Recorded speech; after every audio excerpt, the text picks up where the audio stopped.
Hola, ¿qué tal? ¿Cómo les va? Muy buenas tardes. Bienvenidos nuevamente a Intelexis Mujer en su temporada número 17. Lo digo siempre, porque la verdad que pensar que un programa de salud dura a través del tiempo, el mismo canal, en el mismo horario, de manera ininterrumpida, a esto me refiero, enero y febrero seguimos emitiendo programas, la verdad que es un hecho para mí, por lo menos que me llena de orgullo y placer que nos acompañen. Bueno, dicho todo esto, tenemos aquí una invitada. Sabemos que la hipertensión arterial es una enfermedad muy prevalente, o sea que se da en muchas personas. En la República Argentina sabemos que 1 de cada 3 adultos mayores de 18 años, de acuerdo a las encuestas de factores de riesgo, es hipertenso. Estamos aquí en el estudio con la doctora Jessica Barochiner, que es médica internista y también médica especialista en hipertensión arterial, y nos va a contar todo acerca de la hipertensión y también algo que parece sencillo, que es sencillo, pero que a veces la complican y la complicamos. Y tenemos que saber qué aparatos sirven para tomar la presión arterial. Estamos en un ratito, pequeña tanda, enseguida volvemos, no se vayan.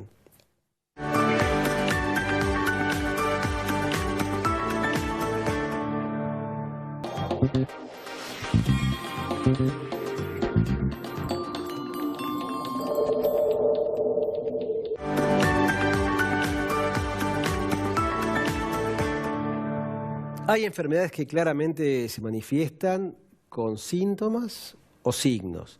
Hay algunas enfermedades que son silentes, o sea, que no dan ninguna sintomatología y quizás no sepamos que la tenemos, pero a veces se puede investigar, sobre todo en enfermedades muy prevalentes y algo tan común como es la hipertensión arterial. Estamos ahí con la doctora Jessica Barochiner, que sos médica internista y sos especialista en hipertensión arterial.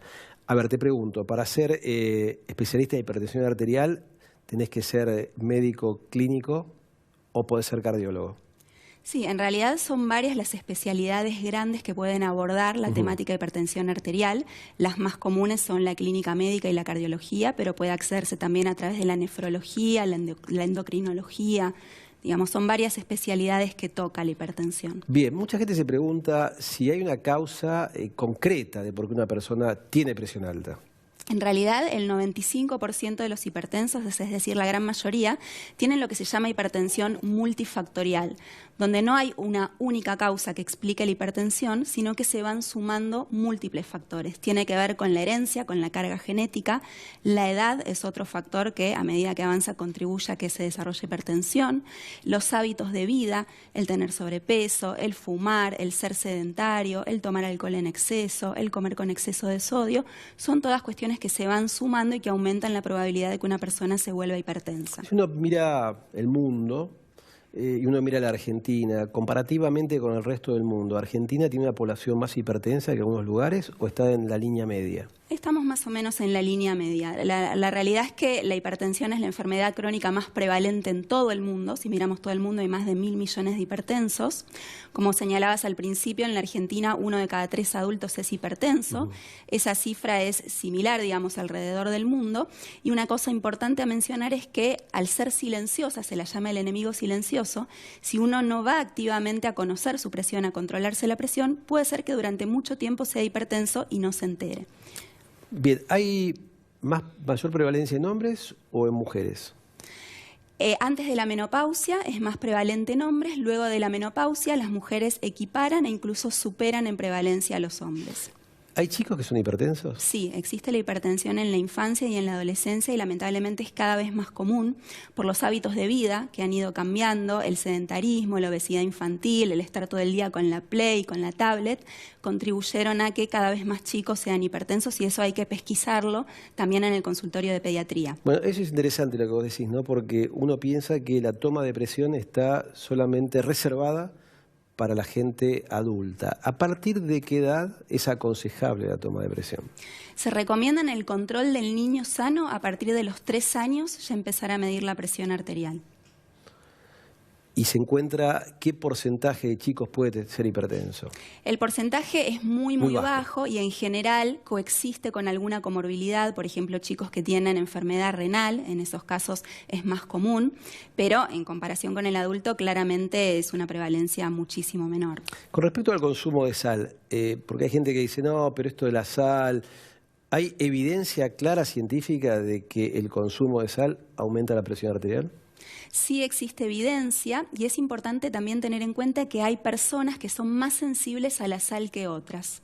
En general, las mujeres, los ancianos, las personas delgadas suelen ser más sensibles a la sal y enseguida en esas personas se nota el efecto. Yo tenía una paciente, por ejemplo, que le tomaba la presión y le preguntaba, ¿comiste pizza anoche? Sí, ¿cómo te diste cuenta? Enseguida se le notaba en la presión. Y otras personas que no, que son menos sensibles. Pero como recomendación general es importante tratar de mantener una dieta baja en sodio. Hablando un poco del tiempo, ¿no? Yo recuerdo cuando era más chico, y no hace tanto tiempo, cuando me recibí, bueno, hace bastante tiempo recibí de médico, me había regalado un tensiómetro esos de columna de mercurio, y la gente iba a tomarse la presión a la farmacia, el farmacéutico era toda una especie de ceremonia que le tomaba con esos aparatos con mercurio, y se colocaba el estetoscopio para escuchar el latido. Después cuando empecé a tomar yo la presión me decía, pero esto hay mucha subjetividad en esto, ¿no? Porque uno a veces tiene ruido exterior, a veces el estetoscopio no es el adecuado, a veces hay ruido de frotamiento del manguito con estetoscopio. Y creo que, bueno, hay personas que por ahí hubo un subdiagnóstico o un sobrediagnóstico de ser hipertenso o no. Hoy en día, ¿cuáles son las condiciones que deberían existir para tomar correctamente la presión? Bueno, a ver, los tensiómetros de mercurio, que son súper precisos, hoy por hoy están prohibidos porque el mercurio es un tóxico ambiental, y lo más similar son los tensiómetros aneroides, que son esos que tienen un relojito y que uno utiliza el estetoscopio para medirse. Como vos comentabas, está sujeto a muchos errores y hay que dominar muy bien la técnica auscultatoria para medir la presión de esa forma, además de que estos tensiómetros se descalibran muy rápidamente, hay que llevarlos a calibrar cada 6 meses y la realidad es que casi nadie lo hace, sobre todo los que lo tienen en la casa, digamos. Entonces, hoy por hoy, lo que se recomienda para medir la presión es utilizar tensiómetros automáticos de brazo, que son los que se manejan con un botón, como que uno lo oprime, lo suelta y después aparece el valor de presión, siempre y cuando esos tensiómetros estén validados, porque hay que decirlo, en el mercado hay múltiples tensiómetros y algunos de estos automáticos están validados y otros no. Si la gente quiere consultar esto, primero puede preguntarle a su médico de confianza, por supuesto, y si no, en la página web de la Sociedad Argentina de Hipertensión Arterial tenemos un listado completo de los tensiómetros que están validados si uno quiere asegurarse de hacer una inversión útil y comprar un tensiómetro adecuado. Uno a veces va al médico y encuentra que tiene una lesión y dice, bueno, vamos a una biopsia, te hace la biopsia y cuando llega el resultado de biopsia dice, bueno, mire, señor Capullo, usted tiene lo que sea, un carcinoma vasocelular, por ejemplo. Entonces ya le pongo un sello a la enfermedad y sé que lo tengo. ¿Cuándo digo que una persona es hipertensa? Porque, viste, la gente le cuesta decir que es hipertensa. No, yo minimiza, ¿no? Yo tengo un poco de presión cuando pongo nervioso, tengo presión nerviosa. Cuando voy al médico me pongo nervioso y me sube la presión, pero yo después estoy bien. ¿Cuándo? Bueno, esa es una pregunta muy importante porque nunca vamos a decir que una persona es hipertensa basados en un solo registro de presión que le haya dado elevado. Para decir que una persona es hipertensa lo podemos hacer con diagnóstico en el consultorio o fuera del consultorio. Dentro del consultorio, esa persona tiene que tener mediciones de presión elevadas, 2 a 3 mediciones con 1 minuto de diferencia en por lo menos 2 visitas para hablar de hipertensión arterial, y en ese caso la cifra que tomamos como corte es de 140/90 o lo que la gente conoce como 14/9 habitualmente. Fuera del consultorio tenemos 2 metodologías para hacer diagnóstico de hipertensión arterial, que son el MAPA o presurometría de 24 horas, que es un aparatito que uno lleva adosado al cuerpo durante 24 horas y que cada cierta cantidad de tiempo, en general 15-20 minutos, toma la presión automáticamente. Se infla. Se infla solo, eso queda grabado, después se descarga y se hace un informe. O bien, la otra posibilidad es a través de un monitoreo domiciliario de presión, que es un aparato que uno se pone y se saca, tomándose la presión varias veces, entre 3 a 7 días, y por lo menos 2 veces al día, a la mañana y a la nochecita, al atardecer, y con esas mediciones, que también nos dan un promedio de múltiples tomas, también se puede hacer diagnóstico de hipertensión. En ese caso, los valores de corte cambian, ¿no? Claro. No son los mismos que en consultorio, son más bajos. Ahora, imagino que es un desafío para vos como hipertensóloga, aquella persona que tiene de golpe valores altos de presión en el día y de golpe los tiene bajos. O sea que, a ver, vamos a poner números. Imaginemos que una persona de golpe tiene 16-11 en algún momento del día y después en un momento tiene 11-7 o 110-70. me preocupa eso, ¿no? ¿Cómo haces para manejar esos pacientes que son hipertensos, vamos a decirlo así, por un rato, e hipotensos por otro? ¿Cómo se manejan esos pacientes? Bueno, esa es una población extremadamente heterogénea que tiene lo que se llama hipervariabilidad de la presión. Es bastante frecuente en ancianos, pero también en algunas patologías como por ejemplo diabetes y Parkinson. Y el manejo de esos pacientes es muy artesanal. Los pacientes que tienen algún tipo de disautonomía en general suelen estar hipertensos a la noche cuando están acostados durmiendo y durante el día tienen a veces hipotensión postural, cuando se levantan les baja la presión de golpe. Y en algunos casos muy extremos pueden llegar a requerir medidas para subirles la presión durante el día y medidas para bajársela durante la noche. Esto es muy complejo y es resorte del especialista, el manejo de estos pacientes. Cuando entonces tenés un paciente frente a vos que decís, bueno, señor, usted o señora, sos hipertenso, ¿qué empieza ahí?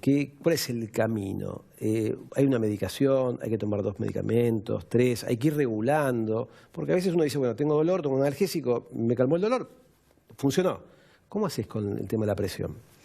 Bueno, esto también es una pregunta muy importante porque los médicos tenemos la responsabilidad de explicarle a los pacientes que al ser la hipertensión una enfermedad crónica, cuando uno empieza con el tratamiento también es crónico. No es que uno puede tomar la medicación durante una semana, como toma un analgésico, y después suspenderla.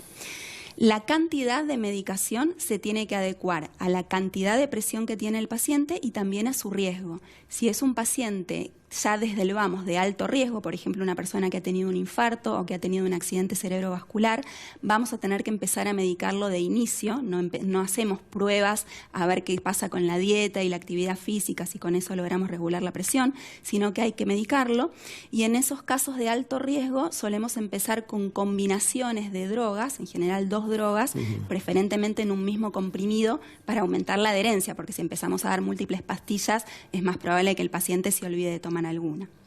En los casos de bajo riesgo sí podemos probar unos meses, en general unos 4 meses con dieta, actividad física, y si vemos que con eso no logramos controlar la presión, sí comenzar con una medicación, que por lo general empezamos con una sola y después se va escalonando el tratamiento. A ver, imaginemos que me tomo la presión ahora y yo tengo 135, 85, aquí en la República Argentina. Y me decís, Capulla, estás bien. Y me voy a Estados Unidos y me recibe otra doctora Jessica y me toma y me dice, tiene 135, 85, usted es hipertenso. ¿Cómo se entiende esto, que los valores son diferentes para Estados Unidos que para República Argentina? Bueno, te contesto 2 cosas, porque ahí la respuesta es doble. Es cierto que en Estados Unidos se utilizan valores de corte más bajos que nosotros para definir hipertensión, 130-80. Esto surgió a partir de un estudio muy importante que se hizo, donde se comparó un control más laxo de la presión contra un control más intensivo. Es un estudio que en varios lugares del mundo, incluyendo nuestro país, fue un poco criticado por la metodología que usaron para tomar la presión en consultorio, que no es la que se usa en la mayor parte del mundo, y por eso se criticaron esos valores de corte. Nosotros en la Argentina, en nuestro consenso, seguimos manteniendo la cifra de 140-90 en consultorio que comentaba al principio, pero te agrego una cosa que me decía, si yo te tomo la presión y te encuentro con 135-85, ese es un valor limítrofe de presión. Entonces no te voy a decir anda tranquilo, te voy a estudiar un poquito más, probablemente te pida o un monitoreo domiciliario o una presurometría, porque podría llegar a tener lo que se llama hipertensión oculta, que es hipertensión en valores normales en consultorio, pero elevado fuera del consultorio. Y esa hipertensión oculta es de alto riesgo, tiene el mismo riesgo que la hipertensión sostenida y hoy por hoy hay consenso en que hay que tratarla. ¿Qué hay de esto de la hipertensión de guardapolvo blanco? Aquella persona que va al médico a controlarse y cuando te tomas la presión es como que estás un poco tenso, ¿no? Yo mismo me tenso, te voy a ver a vos y me tomas la presión y digo, me dará bien, me dará mal. ¿Sube la presión ahí? Es muy común la hipertensión del guardapolvo blanco, en la población ronda un 15 a un 20%, es esto de que, como comentabas, las cifras estén elevadas en consultorio y normales fuera del consultorio, pero se vio que el riesgo de las personas que tienen hipertensión de guardapolvo blanco no es el mismo de los que son normotensos todo el tiempo. Tienen un riesgo un poquito aumentado y en general se suele acompañar de otros factores, síndrome metabólico, colesterol elevado, glucemia elevada, sobrepeso, otros factores de riesgo que es importante ir a pescar pesquisar y controlar, y además esas personas con hipertensión de guardapolvo blanco tienen riesgo de desarrollar hipertensión sostenida a futuro. Entonces hay que controlarlos más seguido. Viste que hay gente, te debe pasar a vos, me pasa a mí que no soy ni cardiólogo ni hipertensólogo menos, que te dicen, no, mira, yo tengo presión normal, pero de golpe me tomé la presión y tengo 180, 120. ¿Qué hago? Entonces, hay mucha automedicación en esto, la gente entra en pánico. ¿Qué valor tienen los ansiolíticos en esta situación? ¿Qué hay que hacer? Bueno, a ver, una persona que tiene esos valores que me estás diciendo que son altísimos, más de 180, 120, si tuvieran algún síntoma junto con esos valores, dolor de pecho, falta de aire, desviación de la comisura de la boca, tienen que ir corriendo a la guardia porque están teniendo una emergencia hipertensiva y en ese caso el tratamiento es endovenoso. Si solamente tuvieran estos registros aislados sin ningún síntoma, estamos frente a una urgencia hipertensiva y eso da un poco más de tiempo para bajar la presión. Se ha visto que una maniobra bastante efectiva es que la persona se acueste en una habitación a oscuras y en silencio durante media hora y luego se vuelva a medir la presión. En general, esa maniobra disminuye significativamente los valores, pero si persistieran por arriba de esas cifras, es una indicación para ir a la guardia. ¿Un baño tibio mejora la situación? No está indicado, por lo menos en nuestro país, en las culturas orientales se suele usar bastante, pero en nuestro país no está indicado darse un baño tibio. Con estar acostado a oscuras y en silencio es una maniobra efectiva para bajar la presión. Bien, el rol de las benzodiazepinas que decía. El rol de las benzodiazepinas, vamos a ver que los medicamentos en la para que gente entienda, ¿no? Estos Solam, Midazolam, no, perdón, Alprazolam, Clonazepam, todos los Cepam, Diazepam, todos esos son benzodiazepinas. Sí, en las guardias se suele usar un montón. En realidad no hay mucha evidencia científica para su uso, salvo algunas causas secundarias de hipertensión. Por ejemplo, pacientes con intoxicación por cocaína, pacientes con feocromocitoma, casos más raros.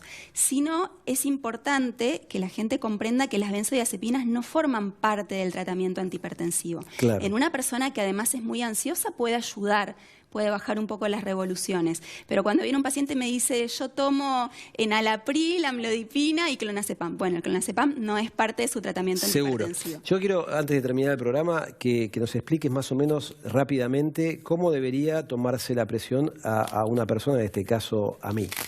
Bueno, es muy importante que la persona haga 5 minutos de reposo previo antes de medirse la presión. No vale llegar corriendo del trabajo, viajar en subte y ir enseguida a tomarse la presión. Tiene que estar sentada esa persona en una silla que tenga respaldo, con la espalda bien apoyada. Exacto. Las piernas tienen que estar descruzadas. Cruzarse de piernas. No. Cruzarse de piernas es uno de los errores más frecuentes a la hora de medir la presión. El brazo que vamos a utilizar para medir tiene que estar desnudo, sin ropa, apoyado, por ejemplo, en alguna superficie lisa, como puede ser una mesa o un escritorio, para que quede a la altura del corazón. La mayoría de los aparatos automáticos vienen diseñados para brazo izquierdo, suele preferirse el brazo izquierdo, no es que no se puedan usar en el derecho, también se puede. Y es muy importante que la persona no hable mientras está realizando la medición, porque eso aumenta los valores, y que la media hora previa no haya consumido cafeína, no haya fumado y vacíe la vejiga. Bien, esto se conecta aquí y con oprimir solamente un botón comienza a inflarse, acá vamos a escuchar, se llama manguito, ¿no? Sí, manguito, brazalete. O brazalete, y llega, la gente ve que los números aumentan muy por encima. No hay que asustarse porque siempre sobrepasa el valor máximo de uno para llegar más arriba, para después comenzar a descender. ¿Son costosos los aparatos estos?